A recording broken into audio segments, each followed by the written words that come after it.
महिलांच्या सामाजिक, शैक्षणिक व वैचारिक सशक्तीकरणासाठी क्रांतिज्योती सावित्रीमाई फुले यांनी दिलेले योगदान अनमोल असून त्यांच्या कार्यामुळे महिलांना शिक्षण व समानतेचा हक्क प्राप्त झाला, असे प्रतिपादन आमदार समीर कुणावार यांनी केले। आमदार समीर कुणावार यांच्या स्थानीय जनसंपर्क कार्यालयात क्रांतिज्योती सावित्रीमाई फुले यांच्या जयंतीनिमित्त कार्यक्रमाचे आयोजन करण्यात आले होते। या कार्यक्रमाला नवनियुक्त नगराध्यक्ष डॉक्टर नयना तुडसकर, नवनियुक्त नगरसेविका तसेच भाजपा महिला पदाधिकारी मोठ्या संख्येने उपस्थित होत्या। यावेळी क्रांतिज्योती सावित्रीबाई फुले यांच्या प्रतिमेला आमदार समीर कुणावार व नगराध्यक्ष डॉक्टर नयना तुळसकर यांच्यासह जिल्हा महिला मोर्चा सरचिटणीस रविला आखाडे, जिल्हा कार्यकारिणी सदस्य अनिता मावडे, भाजपा जिल्हा महिला शहराध्यक्ष शारदा पटेल, महिला तालुकाध्यक्ष कीर्ती सायंकार, कौसर अंजुम, प्रेमिला हिवंज, उमा पाटणकर, वंदना कांबडी, पल्लवी कांबडी, नगरसेविका प्राची प्रसाद पाचखेडे, नगरसेविका अश्विनी मानेकर, नगरसेविका प्रतिभा पडोडे, कविता सलामे, समुद्रपूर ग्रामीण महिला अध्यक्ष विजया तेलरांदे, नगरसेविका मंगला कुंबरे, सुचिता सातपुते, मीनारा सोनटक्के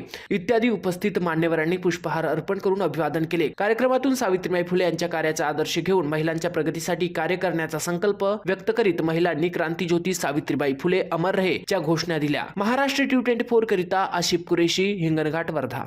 हे আপনার হনক কামত লগাওক, আজিয়ে কল করক 1-800-313-1212 লো।